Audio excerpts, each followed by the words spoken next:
Hello, and welcome to Leader Folk, an inclusive look inside the Jewish community. I'm your host, Sarah Bugamoni, and this week I am joined by Amy Schilit Benarroch. She's a Jewish educator and co-founder of Righteous Crowd, and I'm so excited to have her with us today. Hi, Amy. Hi, Sarah. Thanks for having me on the show. Thank you for being here. So, I love to start by just kind of asking, who are you? What is your Jewish journey that brought you into Jewish leadership, and how did you end up where you are today? Oh, it's a small question. Yeah, really small. So I always knew I wanted to be a teacher. That was for sure.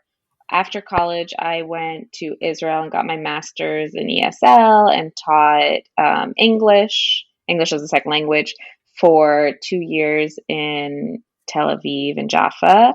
And then decided when I got married to come back to the States and kind of held a mishmash of Jewish education jobs. I worked first in a synagogue in Manhattan and then a day school in Brooklyn. And now I work as assistant director of an independent Hebrew school in Brooklyn. So I definitely have gotten my feet wet teaching kids about Judaism and Hebrew. And then this entrepreneurial venture, Righteous Crowd, only came a part of my life in December 2018. So this is still a pretty new venture. And I can tell you what it is now. I guess that was my segue. It is a Jewish giving platform. So it's Jewish in the sense that every week we choose. It started by I'm a co-founder along with my family, and every week we choose a different organization. Some are Jewish, some like explicitly like, a kosher food bank or something like that. Some have Jewish founders, and some we just connect to Jewish value. And the way that we tie it in is we connect it to the Jewish calendar. So connecting it to the theme of the weekly Torah portion or a holiday.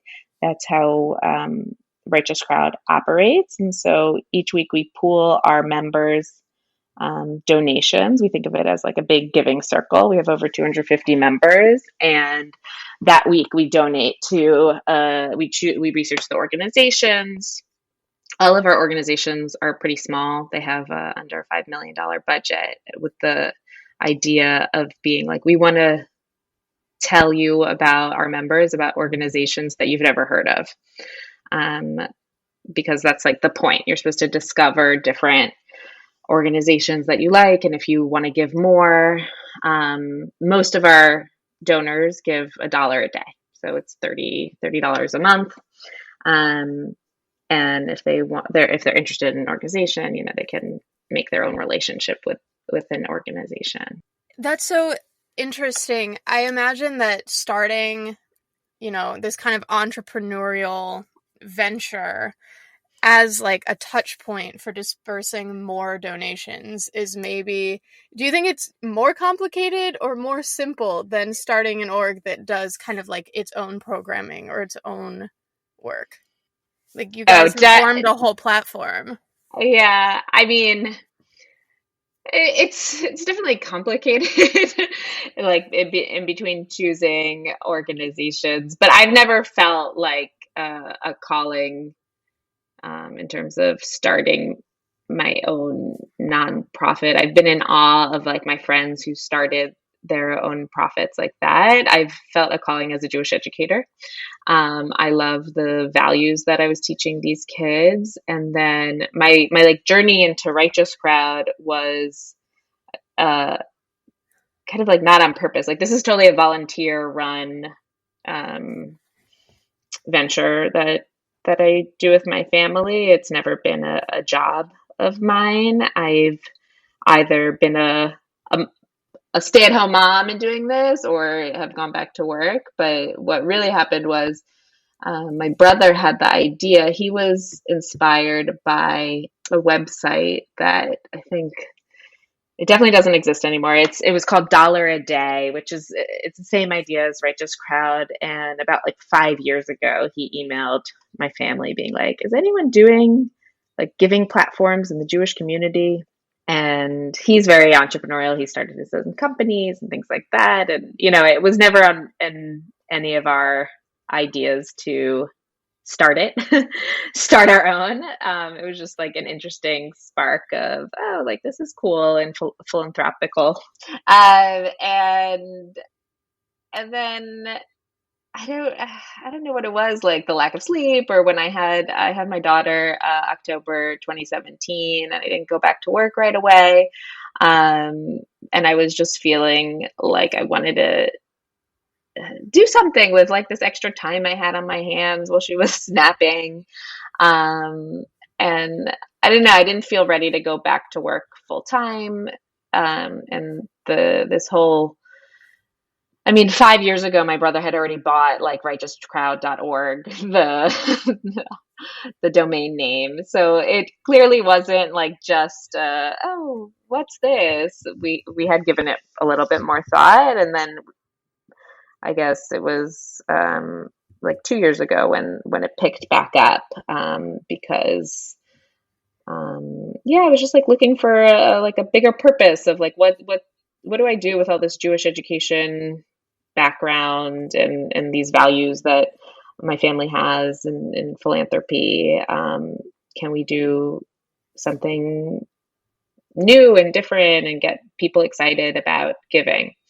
So that's where Righteous Crowd really was born, and we did a lot of research. I attended um, Amplifiers incubator to help me. That's like a Jewish giving circle organization to help me to help us launch. So we launched in December 2018 with very few members. Like we had just reached out to friends and family, like give us your money and we'll donate it to different organizations. But it wasn't like that. Like my family is very involved in Federation. We have relationships with other Jewish foundations that do research. So all the organizations that we chose were either we researched from different foundations that they were already getting grants, and we did our due diligence with looking at their 990s and things like that. We've all kind of spent time in the nonprofit world in my family. And then also what happened was as our members grew, we started learning about organizations through our members. So that was a really like cool thing about being a part of the Righteous Crowd giving circle is we got to, we kind of thought we were going to start this to teach other people about organizations, but then our members obviously like have their favorite organizations, and we've gotten a lot of opportunities where each week we try to interview someone connected to the organization, and each week we've been able, or there have been several weeks where we've been able to interview our Righteous Crowd members. Either they started their own organization, or it was an organization that they volunteered for or donated to. So that's been a really like exciting highlight of Righteous Crowd. It seems like Righteous Crowd is a really great entry point for people who don't yet know, who haven't really learned how to participate in like giving in that kind of philanthropy. Right. Yeah, we wanted to make it, well, you asked me about like it being simple or complicated. Like we definitely wanted to make it as simple as possible for our members, that they just discover the organizations, and they might only be giving $1 a day, but because we have over 250 members, like and that we choose small organizations, like we're able to give over $2,000 to an organization a week. So that feels good. And we say it's like, like a CSA, like a subscription service, but it's a subscription service for philanthropy. So we don't expect like, we don't want large donations. We want people to also have the opportunity to give based on like where they live, or like, do their own research on organizations that they really, really connect to. But this is a way for them to get have tzedakah be like a part of their life every week. I felt that was also like a big motivation for starting this, because of course, like we didn't know what like a subscription philanthropy service would look like. And I was very inspired. Like had most recently taught second grade, and each week, we had the kids bring in little coins for the tzedakah collection on Fridays. So that's how we decided that it would be weekly. We'd send the email out Fridays, wishing everyone a Shabbat Shalom, and we hear back from our members. Like it's such a nice way to like end the week. To be feeling like they gave that week. It's not just like a before tax season, a yearly thing. Like they're not giving a ton, but they're able to give with people all over the country now. Because now we've extended our circle. It's not just friends anymore. It's become friends with friends, people who read a Jewish Week article about my brother, things like that. It's been exciting to get like people who don't know us even to sign up. Yeah, people who listen to the Leader Folk podcast. Yeah, of course. Sign up. www.righteouscrowd.org. Yeah, and also it's sweet. Like we've had members gift it to other people, and then those members hear about it and want to gift it. It makes like a nice, college going off to college gift or a bar mitzvah gift. Totally. Yeah, that's awesome. And I'm sure that the solidarity of giving is also like, even if you're not in community through programming or something, like you're in community with this entire network of people who are giving and who are making that a priority and using you as the platform for it.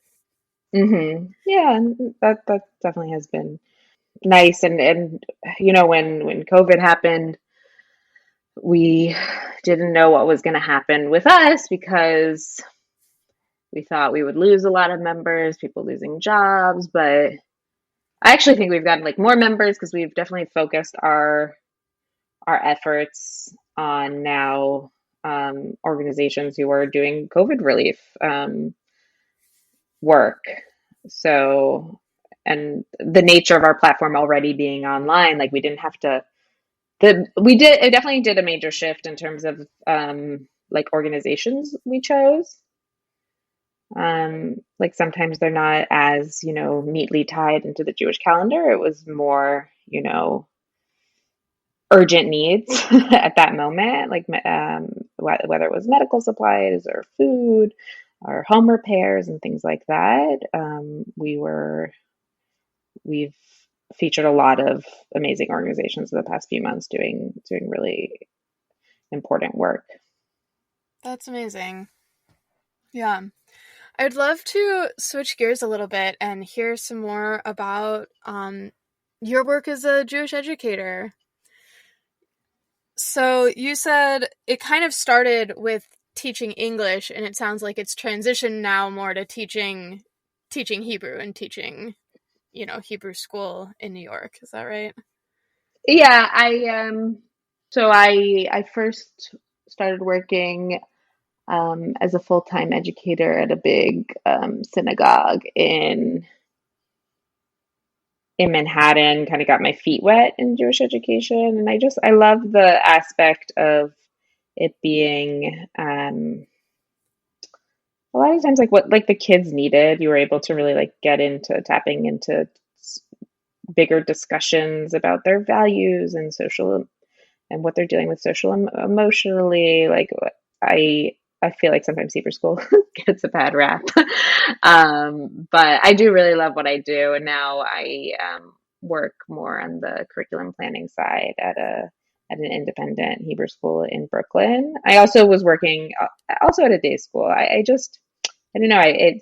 Teaching about connecting kids to their heritage and different stories that teach about values has been really rewarding. And then it's just been nice to being able to bring that also to grown-ups through Righteous Crowd. Like I notice like a lot of times I'll be working on like a lesson for, my second and third graders, and I'll find like a great quote that I'll, say like, oh, we need to do this in the Righteous Crowd email this week, because I don't know. It's been a lot of learning for me too, like almost discovering like what what kind of social justice values connect to every weekly Torah portion.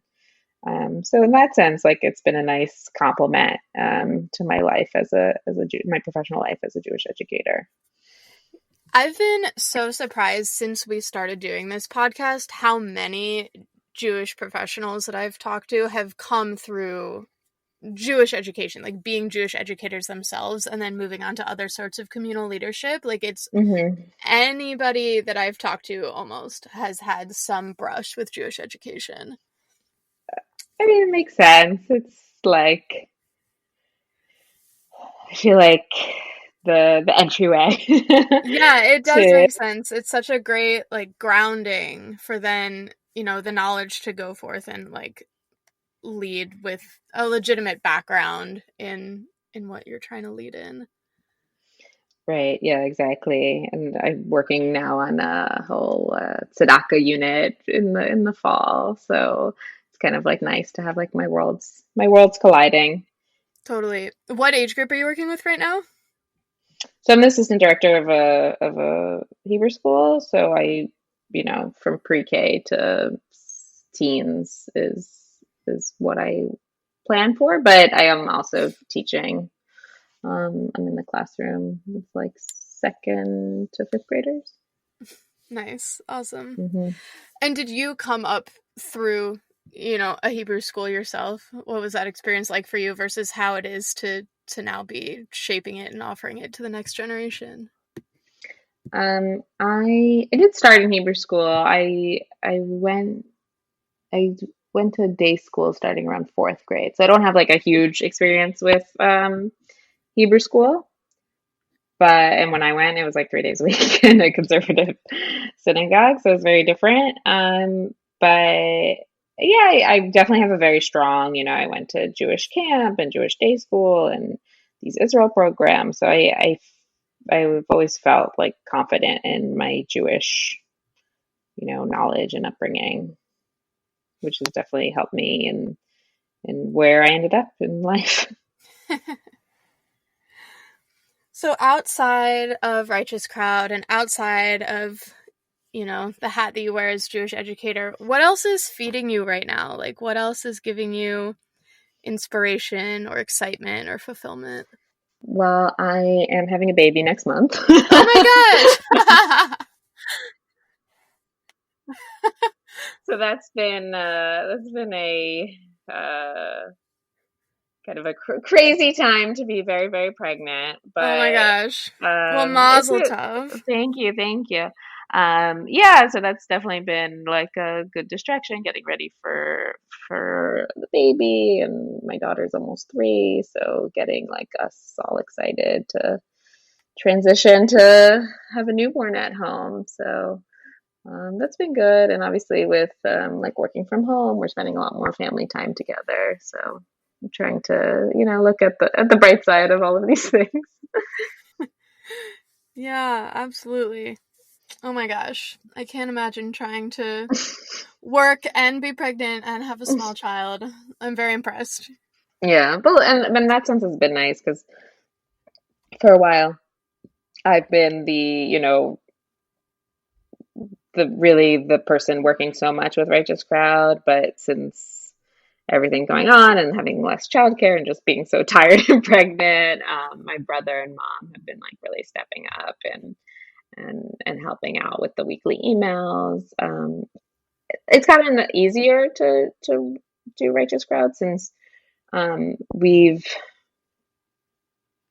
in year 2, so we will repeat organizations. We haven't repeated an organization more than twice, but like the first year we did 52 organizations, and like I'm so happy to go back and give them again, because that is something I like struggle with, that we only give them $2,000 and then it's just like a one-time thing. So it's nice to be re-giving to the organizations from last year, and then also discovering new ones has been Yeah. almost like easier. We just like learn about so many nowadays.